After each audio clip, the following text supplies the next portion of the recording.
বিশ্ব সংবাদে আপনাকে স্বাগত। শুরুতেই জানাবো হাতে পাওয়া সর্বশেষ আন্তর্জাতিক সংবাদের শিরোনাম, পরে বিস্তারিত। প্রথমে ইসরায়েল, ফিলিস্তিন ও ইরান যুদ্ধ চলছে, জানিয়ে দিব আমাদের হাতে থাকা সর্বশেষ গুরুত্বপূর্ণ আপডেট আন্তর্জাতিক সংবাদ। ইসরায়েলের সামরিক স্থাপনায় রকেট হামলা হিজবুল্লাহ।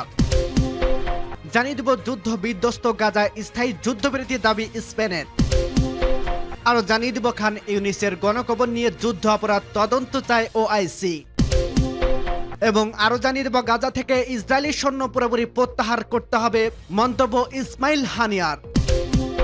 এদিকে ইরানপন্থী গোষ্ঠীগুলো মার্কিন ঘাঁটিতে ফের হামলা চালানোর সিদ্ধান্ত। এবং সর্বশেষ জানিয়ে দেব ইরানে ব্যাপক হামলা করতে চেয়েছিল ইসরায়েল, যে কারণে সিদ্ধান্ত বদল করলো।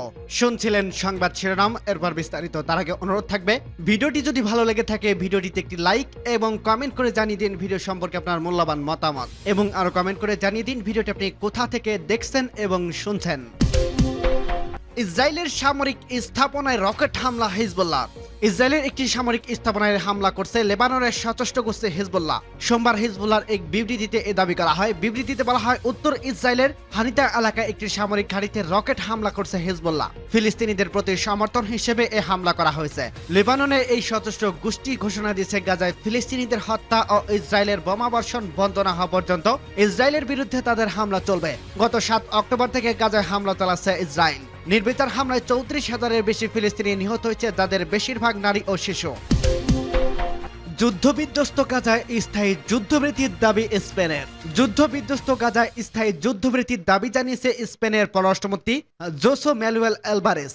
এ সময় তিনি রাফায় ইসরায়েলি আক্রমণের ভয়াবহ পরিণতি সম্পর্কে সতর্ক করেন। সোমবার 22 এপ্রিল আল জাজিরার খবরে বলা হয়, ইউরোপীয় ইউনিয়নের পররাষ্ট্রমন্ত্রীদের বৈঠকের আগে আলভারেসের আন্তর্জাতিক সম্প্রদায়কে উদাসীন না থাকার আহ্বান জানিয়েছেন। এ সময় তিনি আন্তর্জাতিক সম্প্রদায়কে জরুরি ভিত্তিক যুদ্ধবিরতির জন্য পদক্ষেপ নেওয়ার তাগিদ দেন। আলভারেস বলেন, মধ্যপ্রাচ্যে ক্রমবর্ধমান সহিংসতা অবসানের জন্য একটি স্বাধীন ফিলিস্তিন রাষ্ট্রের স্বীকৃতি জরুরি। তিনি সতর্ক করে বলেন, লেবাননের সংঘাত ছড়িয়ে পড়ার সম্ভাবনা আমাদের উদ্বিগ্ন করে, কারণ এ মাত্রা পরিবর্তিত হবে। এমনকি লেবানন একটি ভঙ্গুর এবং উত্তেজনাপূর্বক রাষ্ট্র।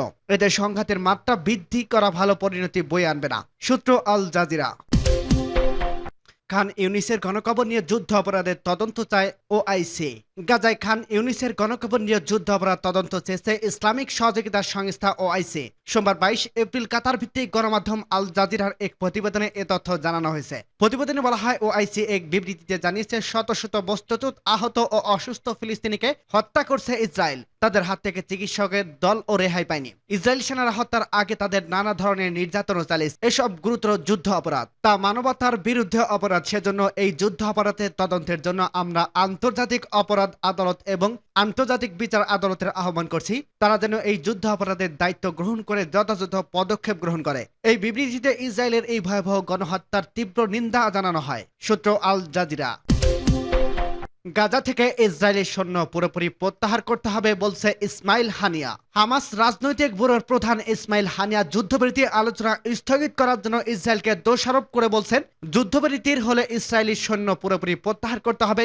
এজন্য ইসরায়েলের যুদ্ধবিরতি আলোচনা স্থগিত রয়েছে। তুর্কি সম্প্রচার মাধ্যমের দেওয়া এক সাক্ষাৎকারে তিনি এ মন্তব্য করেন। ইসমাইল হানিয়া সম্প্রতি তুরস্কে সফর করেন। সেখানে তিনি তুরস্কের প্রেসিডেন্ট রিসেপ তাইপ এরদোয়ানের সঙ্গে সাক্ষাৎ করেন। তুর্কি গণমাধ্যম সাক্ষাৎকারে ইসমাইল হানিয়া বলেন, মধ্যস্থকারীদের মাধ্যমে কয়েক ডজন অধিবেশন ও যোগাযোগ বিনিময় সত্ত্বেও এখন পর্যন্ত ইহুদিবাদী শত্রুরা গাজায় যুদ্ধবিরতিতে রাজি হয়নি। ইসরায়েল শুধু চায় বন্দীদের ফেরত পাঠানো হোক, কিন্তু এটা জিম্মি মুক্তি দিলে তারা গাজায় যুদ্ধবিরতি চালিয়ে যাবে, তা হতে পারে না। তিনি বলেন, তারা চায় হামাস ও প্রতিরোধ বাহিনী গাজায় নির্দিষ্ট অঞ্চল পর্যন্ত ইসরায়েলি সেনা মোতায়েন সম্মত হোক। এর মাধ্যমে তারা চায় আমরা যেন গাজা উপত্যকায় তাদের সেনা মোতায়েনকে স্বীকৃতি দেই, কিন্তু এটা হতে পারে না। গাজা থেকে সমস্ত ইসরায়েলি সেনা প্রত্যাহার করতে হবে। ইরানপন্থী গোষ্ঠীগুলো মার্কিন ঘাঁটিতে ফের হামলার সিদ্ধান্ত নিয়েছে। সিরিয়ার উত্তর পূর্বাঞ্চলে যুক্তরাষ্ট্রের সামরিক ঘাঁটি লক্ষ্য করে ইরাক থেকে বেশ কয়েকটি রকেট ছাড়া হয়েছে। রবিবার রাতে ইরাকের জুম্মার শহর থেকে ওই হামলা চালানো হয়েছে। গত ফেব্রুয়ারির পর এই প্রথম ইরাকে থেকে মার্কিন সেনাদের লক্ষ্য করে হামলা চালানো হলো। সে সময় দেশটির অবস্থান করা ইরানপন্থী বিভিন্ন সশস্ত্র গোষ্ঠী যুক্তরাষ্ট্র নেতৃত্বাধীন আন্তর্জাতিক বাহিনীর উপর নিয়মিত হামলা চালাচ্ছিল। এই হামলা এমন সময় চালানো হয়েছে যখন একদিন আগে ইরাকের প্রধানমন্ত্রী মোহাম্মদ শিয়া আলিয়া আল সোদানি যুক্তরাষ্ট্র সফর করে দেশে ফিরছেন। সফরে মার্কিন প্রেসিডেন্ট জো বাইডেনের সঙ্গে সাক্ষাৎ করেছেন তিনি। ইরাকের সশস্ত্র গোষ্ঠী কাতাইব হিজবুল্লাহ সংশ্লিষ্ট একটি টেলিগ্রাম পোস্টে বলা হয়েছে, ইরাকে মার্কিন নেতৃত্বাধীন আন্তর্জাতিক বাহিনীর কার্যক্রম বন্ধের আলোচনা সামান্য অগ্রগতি হয়েছে। এ কারণে প্রায় 3 মাস স্থগিত রাখার পর সশস্ত্র গোষ্ঠীগুলো আবার হামলা শুরুর সিদ্ধান্ত নিয়েছে। সূত্র আল জাজিরা। ইরানে ব্যাপক হামলা করতে চেয়েছিল ইসরায়েল, যে কারণে সিদ্ধান্ত বদল হলো। ইরানের 3 শতাধিক ক্ষেপণাস্ত্র ও ড্রোন হামলার জবাবে গত শুক্রবার দেশটির ব্যাপক পরিসরে হামলা চালানো চেয়েছিল ইসরায়েল। হামলার পরিকল্পনা ছিল ইরানের রাজধানী তেহরানের কাছে সামরিক ঘাঁটিতেও, তবে পরে সেই সিদ্ধান্ত থেকে সরে আসছে ইসরায়েল সরকার। ইসরায়েল 3 কর্মকর্তার বরাতে এ তথ্য জানিয়েছে যুক্তরাষ্ট্রের সংবাদ মাধ্যম দ্য নিউ ইয়র্ক টাইমস। তাদের প্রতিবেদনে বলা হয়েছে, যুক্তরাষ্ট্র সহ বিভিন্ন মিত্র দেশের কূটনৈতিক চাপে ইরান বড় ধরনের হামলার সিদ্ধান্ত বাতিল করে ইসরায়েল। ইসরায়েলের ভূখণ্ড লক্ষ্য করে ইরানের ছোড়া প্রায় সব ক্ষেপণাস্ত্র বা ড্রোন ঠেকি দেওয়া ও ব্যাপক হামলা না চালানোর পেছনে একটি কারণ হিসেবে কাজ করছে। 1 এপ্রিল সিরিয়ার ইরানে কনসুলেটে বিমান হামলা চালায় ইসরায়েল। এর জবাবে 14 এপ্রিল ইসরায়েলের লক্ষ্য করে 3 শতাধিক ড্রোন ও ক্ষেপণাস্ত্র ছোড়ে তেহরান। ওই ক্ষেপণাস্ত্র ও ড্রোন 99% ঠেকিয়ে দেওয়ার দাবি করছে ইসরায়েলি বাহিনী। এর কয়েকদিনের বাদেই শুক্রবার ভোররাতে ইরানের ইস্পাহান শহরে ক্ষেপণাস্ত্র হামলা চালায় ইসরায়েল। নিউ ইয়র্ক টাইমসের প্রতিবেদনে বলা হয়েছে, তেহরানের কাছেই সামরিক ঘাঁটি ইরানের বিভিন্ন সামরিক ঘাঁটিতে বড় হামলা চালানোর পরিকল্পনা করছিল ইসরায়েল। এতে মধ্যপ্রাচ্য অঞ্চলের সংঘাত ছড়িয়ে পড়ার সম্ভাবনা ছিল। এমন হামলা চালানো হলে তা এড়িয়ে যাওয়ার তেহরানের পক্ষে কঠিন ছিল। ফলে দেশটির পক্ষ থেকে শক্তিশালী পাল্টা হামলা চালানোর ঝুঁকিও বাড়ত।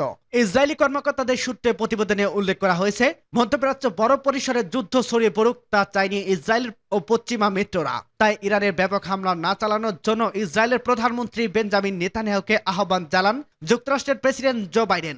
যুক্তরাষ্ট্র ও জার্মানির পররাষ্ট্রমন্ত্রীরা একই অনুরোধ করেছিলেন। এর জেরেই নিজের পরিকল্পনা বাতিল করেন নেতানিয়াহু। ইসরায়েল ও পশ্চিমা কর্মকর্তারা নিউ ইয়র্ক টাইমসে জানিয়েছে, গত শুক্রবার ইরানের পশ্চিমা কয়েকশো কিলোমিটার দূর থেকে অল্প কিছু ক্ষেপণাস্ত্র ছড়ে ইসরায়েলের যুদ্ধ বিমান। এছাড়া ইরানের আকাশ প্রতিরক্ষা ব্যবস্থাকে ধুন্দে ফেলতে ক্যাটকপ্টার নামের পরিচিত হামলাকারী ড্রোন ছোড়া হয়। যুদ্ধ বিমান থেকে ছোড়া ক্ষেপণাস্ত্রগুলো ইরানের একটি বিমান বিধ্বংসী আকাশ প্রতিরক্ষা ব্যবস্থা আঘাত হানে। প্রথম ক্ষেপণাস্ত্রটি লক্ষ্যবস্তুতে আঘাত হেনেছে তা জানার পর দ্বিতীয় আরেকটি ক্ষেপণাস্ত্র আকাশেই থাকতে ধ্বংস করছে ইসরায়েলি বাহিনী। এ পদক্ষেপের লক্ষ্য ছিল অত্যাধিক ক্ষয়ক্ষতি এড়ানো। প্রতিবেদনে বলা হয়েছে, ইসরায়েলের প্রাথমিকভাবে 15 এপ্রিল ইরানে হামলা চালাতে চেয়েছিল। এর জেরেই লেবাননের সশস্ত্র গোষ্ঠী হিজবুল্লাহ উত্তর ইসরায়েলে উল্লেখযোগ্য পরিমাণে হামলা বাড়াতে পারে এমন সংখ্যায় পরে ওই সিদ্ধান্ত বাতিল করা হয়। তবে শুক্রবার হামলার ক্ষেত্রেই এই সংখ্যা ছিল কিনা তা জানানো হয়নি। শুক্রবারের হামলার দায় অবশ্য আনুষ্ঠানিকভাবে স্বীকার করেনি ইসরায়েল। তবে হামলার যে ইসরায়েলে চালিয়েছে সে বিষয় নিশ্চিত করেছে দেশটির বেশ কয়েকজন কর্মকর্তা। এই হামলার পর তেমন উচ্চবাচ্য করেনি তেহরান। এমনকি হামলার জন্য সরাসরি ইসরায়েলকে দায়ী করেনি তারা। ফলে মধ্যপ্রাচ্য অঞ্চলে আরো সংকটের দিকে এগোনোর ঝুঁকি অনেকটাই কমছে।